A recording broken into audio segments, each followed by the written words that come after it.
Choroby w akwarium. Witam wszystkich serdecznie, Tyryl z tej strony. W ostatnim czasie dość sporo z Was zadaje mi pytania na temat chorób, z którymi można się spotkać w akwarystyce oraz sposobami na ich leczenie. Choroby, o które pytacie, są różne, począwszy od zwykłej ospy po takie, które ciężko zdiagnozować bez specjalistycznego sprzętu. Powiem szczerze, na szczęście, odkąd powróciłem do akwarystyki, jedynie raz zmagałem się z chorobą w swoim akwarium ogólnym, która rozprzestrzeniła się w późniejszym czasie na wszystkie zbiorniki. Jaka to była choroba, niestety nie udało mi się ustalić. Nie mam dostępu do mikroskopu, a weterynarze w moim rejonie nie zajmują się rybami. No przynajmniej ci, u których byłem się w owej sprawie spytać.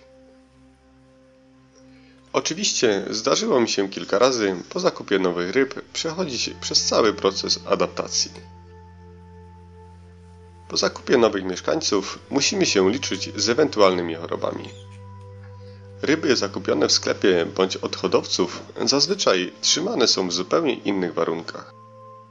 Często, aby szybciej rosły i nie było strat w narybku, faszeruje się je antybiotykami. Oczywiście nie wszyscy tak robią, nie chciałbym tu nikogo oczerniać. Po zakupie takiego zwierzaka, który wcześniej nie miał styczności z bakteriami, był trzymany w sterylnych warunkach, a system odpornościowy nie jest prawidłowo rozwinięty, o nieszczęście nie trudno. Rybka szybko choruje i w następstwie może zginąć, przy okazji zarażając innych mieszkańców. Do tego dodatkowo dochodzi stres związany z przeprowadzką, który również dodatkowo obniża ich odporność. Z chorobami w akwarium jest podobnie jak z ludzkimi. Ciągle jesteśmy narażeni na różne bakterie czy też choroby. A jeśli wśród nas pojawi się osoba chora, mogąca nas zarazić, to ryzyko zachorowania w momencie wzrośnie. Dlatego, jak już niejednokrotnie wspomniałem w swoich filmach, lepiej zapobiegać niż leczyć. Bardzo ważna jest dieta naszych pupili oraz warunki panujące w akwarium, czyli czynniki wpływające na samopoczucie ryb, obniżające stres oraz wpływające na rozwój systemu odpornościowego. Ryba odpowiednio odżywiana oraz trzymana w dobrych warunkach łatwiej zwalczy chorobę. Musimy również zdawać sobie sprawę, że akwarium nie jest sterylnym środowiskiem. Niektórych bakterii po prostu nie da się z niego usunąć. I choroby po prostu będą wracały nieustannie, co będzie nas doprowadzało do białej gorączki. Nie znając przyczyny, lejąc coraz to nowe leki, nie zawsze uda nam się wyleczyć pupili.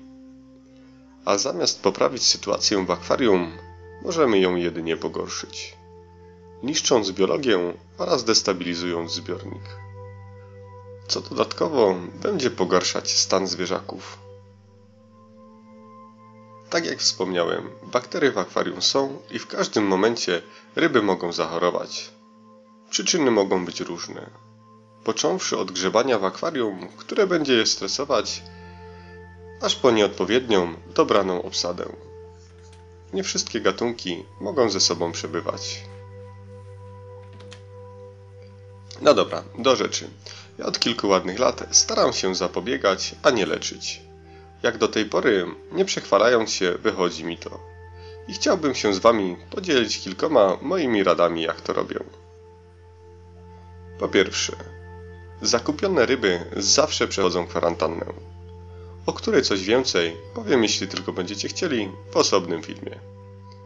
Po drugie, uważam na to, co im daję jeść. Zróżnicowana dieta bogata w witaminy pomoże im zwalczyć ewentualne choroby. Po trzecie, oswojenie ryb. Aby ich nie stresować podczas przycinania roślin bądź innych zabiegów pielęgnacyjnych, przyzwyczajam je do mojej obecności. Jeśli podaję jakiś pokarm, który uwielbiają, podaję im go po prostu z ręki. Obecnie są tak przyzwyczajone, że przypływają zawsze, jak wkładam ręce do akwarium. Jeśli tylko nie robią gwałtownych ruchów, dziobią mnie, myśląc, że coś dobrego dostaną. Po czwarte, często dorzucam do zbiornika ząbek czosnku, który jest liderem w świecie naturalnych antybiotyków roślinnych. Pomaga praktycznie na wszystko. Dobrodziejstwo czosnku znane jest już od tysięcy lat. Trochę poszperając, możemy się dowiedzieć, że czosnek podawany był już w starożytnym Egipcie dla budowniczych w celu ich wzmacniania oraz ochrony przed ewentualnymi chorobami. Oczywiście można powiedzieć, że w tamtych czasach nie mieli nic lepszego. Jednak spoglądając w karty historii, czosnek pojawia się tam bardzo często. Podczas obu wojen światowych stosowany był m.in. do odkażania ran.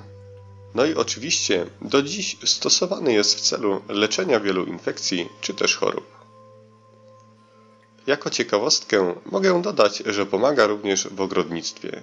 Mój tata stosuje go w celu zwalczania infekcji grzybicznych drzewek oraz w celu zwalczania niektórych insektów. I jak podawać taki ząbek? Oczywiście dodaję go przemielonego do wielu pokarmów własnej domowej produkcji, co możecie zresztą zobaczyć na moich filmach. Dodatkowo czasem dodaję przekrojony ząbek do filtra bądź w jego okolice. Tak jak mówiłem, od wielu lat nie miałem problemu z żadną chorobą. Oczywiście o włożonym do akwarium czosnku nie można zapomnieć. Po jakimś czasie zacznie on kiełkować i to jest znak dla nas, że należy go wymienić bądź wyrzucić. Po piąte, jeśli tylko widzę, że coś zaczyna się dziać, robię sporą podmianę wody, tak 30–40%, aby wykluczyć ewentualną przyczynę problemów w postaci nieprawidłowych parametrów wody. Podsumowując, lepiej zapobiegać niż leczyć. Jeśli się podobało, nie zapomnijcie zostawić łapki. I koniecznie napiszcie w komentarzach swoje sposoby na zapobieganie chorobom, bądź ich ewentualne zwalczanie. Jeśli chcielibyście pomóc w rozwoju mojego kanału, zapraszam Was do objęcia go patronatem. Link znajdziecie w opisie. Dziękuję za uwagę, pozdrawiam, Tyril.